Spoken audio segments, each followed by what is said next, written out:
E nos atendimentos de ontem de Caruaru, me gerou reflexão, né?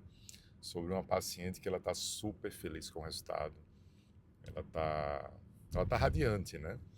E ela comentou que conheceu, né? Na verdade, conversou com uma doutora também, ela é paciente, né? E ela comentou que essa doutora tem muito medo, né, de fazer uma cirurgia plástica. Inclusive já buscou outros dois profissionais, mas acabou desistindo ali de fazer a cirurgia, pois esses profissionais não transmitiram a segurança que ela precisava, né, a confiança que ela precisava para fazer a cirurgia. E o medo que ela tem é um medo muito, como é que eu diria, um medo muito reconhecido, né, entre as pessoas, que é o medo de dormir após a cirurgia, né, no início da cirurgia, e não conseguir acordar depois da cirurgia, né? Fala para mim se você tem esse medo também aqui nos stories, que vou te mandar um material, né? Escreve medo aqui nos stories, eu vou te mandar um material sobre a segurança, né, do processo de anestesia, sobre a segurança do processo de cirurgia nas nossas cirurgias, tá? E, minha gente, esse medo é muito comum, mas a gente tem que explicar de forma racional, né? Porque o medo ele pode muitas vezes paralisar a gente, né? A gente simplesmente não conseguir fazer uma cirurgia por medo, né, daquilo.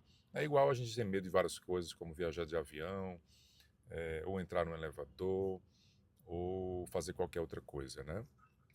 Na cirurgia, existem vários processos, né? Então, para que uma cirurgia seja segura, existe todo um preparo para essa cirurgia.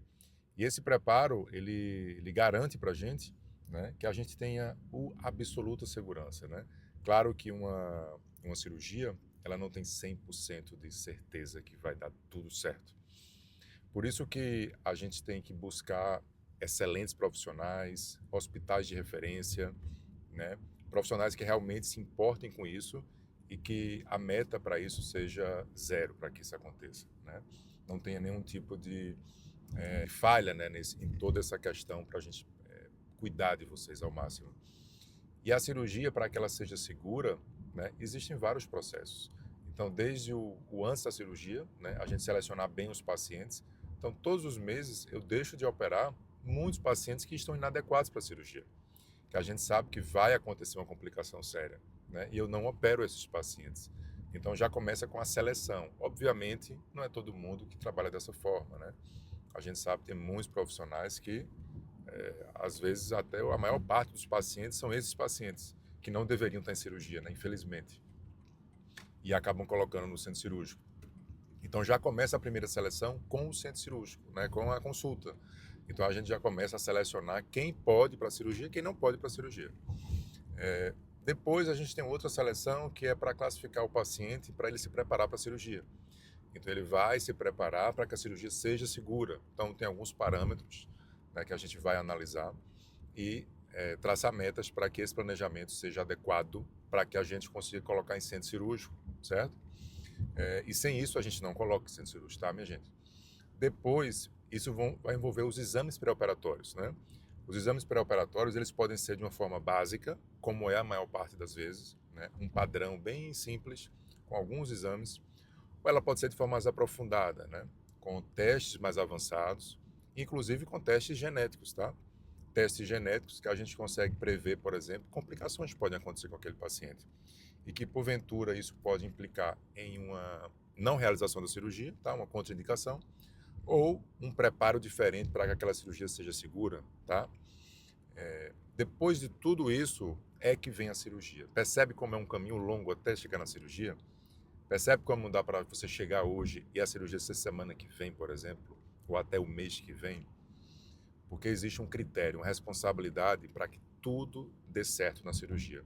E quando a gente pula todas essas etapas, aí sim o processo de dormir e acordar pode não ser seguro. Quando a gente fala da cirurgia em si, né, a cirurgia em si é a etapa mais importante depois que a gente fez todo aquele preparo, né? Então a cirurgia precisa ser muito cuidadosa, né? Então é muito bom quando a gente tem um cirurgião e uma equipe voltada para a segurança da cirurgia e o resultado, obviamente, né? Isso depende de muita coisa, né? Desde a personalidade do cirurgião, da vivência dele, da autoconfiança dele, né? Da experiência que ele tem naquele tipo de cirurgia e do conhecimento que ele tem. Cada coisinha dessa aqui, cada ingrediente desse vai influenciar. Quando a gente tem a falha de alguma coisa dessa, a gente compromete a segurança, né? Eu, por exemplo, até na escolha da minha equipe, né, nas cirurgias, das tecnologias que eu vou usar, desde marca de tecnologia, revisões de tecnologias, insumos, né, para a cirurgia, a escolha do hospital, o tempo cirúrgico, o planejamento da cirurgia, tudo isso, minha gente, é voltado para que a gente tenha absoluta segurança, sabe? Se qualquer etapa dessa, desde a escolha de um membro que vai estar na equipe, não tiver voltado para a segurança, não acontece, né? Então, tudo isso eu vou focando nessas etapas para que isso aconteça. E tem o pós-operatório, né? O pós-operatório exige acompanhamento, exige protocolos, né, de recuperação, nutrientes, uso adequado de toda a vestimenta cirúrgica, né? E equipe, né? A equipe junto, né? Cirurgião e equipe, tá? Isso envolve uma equipe multiprofissional.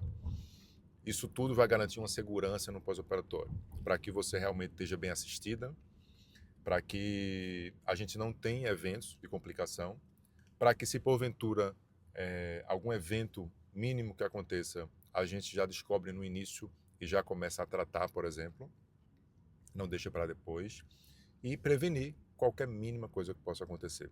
Então a cirurgia é sim muito segura, né? Em minhas mãos, até hoje, eu nunca tive uma paciente que dormiu e não acordou, tá? Em uma cirurgia. Então isso é um dado muito importante para você também se sentir segura em relação ao processo de cirurgia. Mas isso não vem à toa, isso não é sorte, isso naturalmente existe um processo, existe um cuidado, né? Exige muita responsabilidade. E quando você contrata, né? Quando você me contrata, por exemplo, como um cirurgião ou outro cirurgião, você está contratando não só uma cirurgia, né? Você está contratando a experiência, o acompanhamento, a disponibilidade, a escolha da equipe, a escolha do hospital, das tecnologias que estão sendo usadas, da forma de operar, do cuidado no pós-operatório, né? Da escolha correta de vestimenta, de tecnologias, de qualquer insumo que vai ser usado na sua cirurgia, né? Do conhecimento daquele médico, né? Para fazer um preparo adequado para você. Minha gente, isso não, a gente não sai já sabendo da residência não, tá?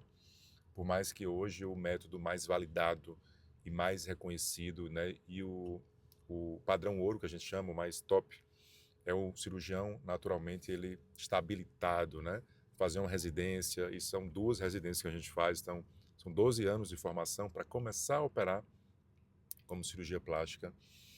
Ainda assim, a gente precisa de muito mais conhecimento depois, tá? Eu adquiri muito mais conhecimento depois que eu acabei a residência. Eu tive que estar voltado para muitos cursos, para cursos presenciais, cursos assim que envolveram muito investimento financeiro, de tempo e disponibilidade, né? A gente perde muitos eventos da família, inclusive, né? Acaba ficando, e eu valorizo muito a minha família, mas a gente também tem que dividir esse tempo e não é fácil. E isso acaba voltando para você, paciente, né? Então, todo esse investimento em conhecimento e tudo isso não vem à toa, ele vem porque precisa, né? E a gente vai entregar isso para você. E é na mínima coisa até a coisa mais suprema ali que vai ter.